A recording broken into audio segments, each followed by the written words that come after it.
छत्तीसगढ़ विधानसभा चुनाव के दौरान सर्वाधिक चर्चा के केंद्र में कवर्धा बना हुआ था, क्योंकि यहां से मंत्री मोहम्मद अकबर के अहंकार और भाजपा के हिंदूवादी नेता विजय शर्मा के बीच रोचक मुकाबला हो रहा था। कवर्धा की जंग में जबरदस्त पैसा बहाया गया, बावजूद इसके भाजपा के विजय शर्मा ने कांग्रेस के मोहम्मद अकबर को करीब 40,000 वोटों से जोरदार पटकनी दी। इसके बाद विजय शर्मा को प्रदेश के उप मुख्यमंत्री बनाया गया।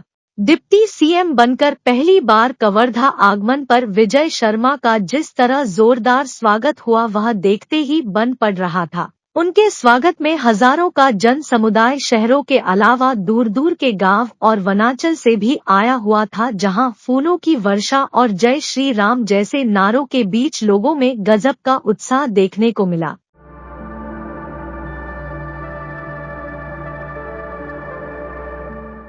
गौर करने वाली बात यह है कि अक्टूबर 2021 में कवर्धा के माता विंध्यवासिनी मंदिर के बाहर हुए भगवा ध्वज के अपमान के बाद यहां कर्फ्यू लगाना पड़ा था।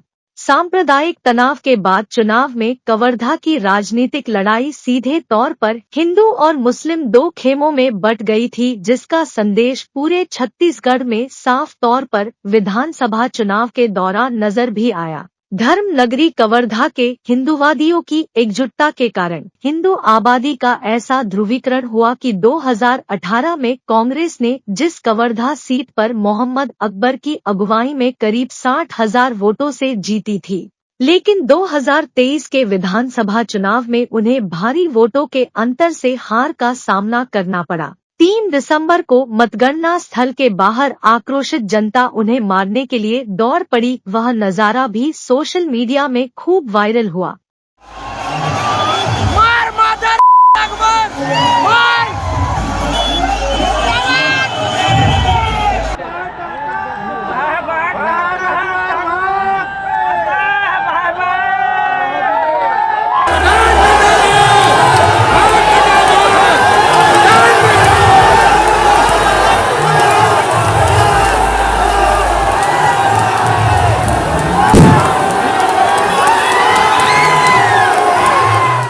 दरअसल मंत्री बनने के बाद मोहम्मद अकबर पर लगातार आरोप लगने लगे कि उनके द्वारा बाहरी मुसलमानों को लाकर कवर्धा और आसपास के ग्रामीण इलाकों में बसाया जा रहा है, जिससे इलाके की शांति और सद्भावना को खतरा उत्पन्न हो गया है। उप मुख्यमंत्री बनने के बाद पहली बार कवर्धा पहुंचे विजय शर्मा ने कहा कि पूर्व सरकार की पैसे खाने वाली योजनाओं को बंद किया जाएगा।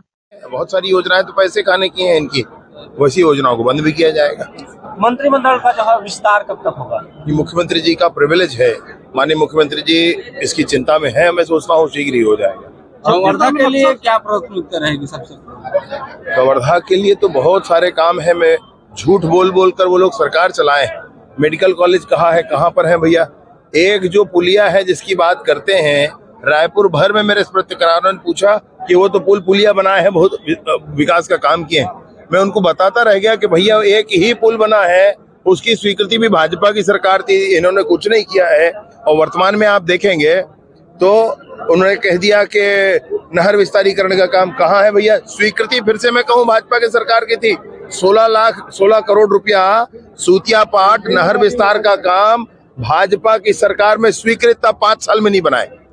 ये पुल का विषय था, भाजपा की सरकार में स्वीकृत था। किसानों में जलसा बना हुआ है कि 21 क्विंटल और 2100 रुपए जो धान इस बार से ही दिया जाएगा। उप मुख्यमंत्री विजय शर्मा ने पत्रकारों को बताया कि प्रधानमंत्री आवास योजना का लाभ 18 लाख लोगों को मिलेगा। पहली कैबिनेट में ये फैसला लिया गया है। नक्सलवाद से सख्ती से निपटने की बात कहते हुए कहा कि कितने साल संवाद करते रहेंगे, नक्सलियों से संवाद की कोई गुंजाइश नहीं है। उप मुख्यमंत्री बनने के बाद पहली बार कवर्धा पहुंचे विजय शर्मा का गांधी मैदान का जन संवाद कार्यक्रम रखा गया था। राष्ट्रबोध के लिए पवन केसवानी की रिपोर्ट।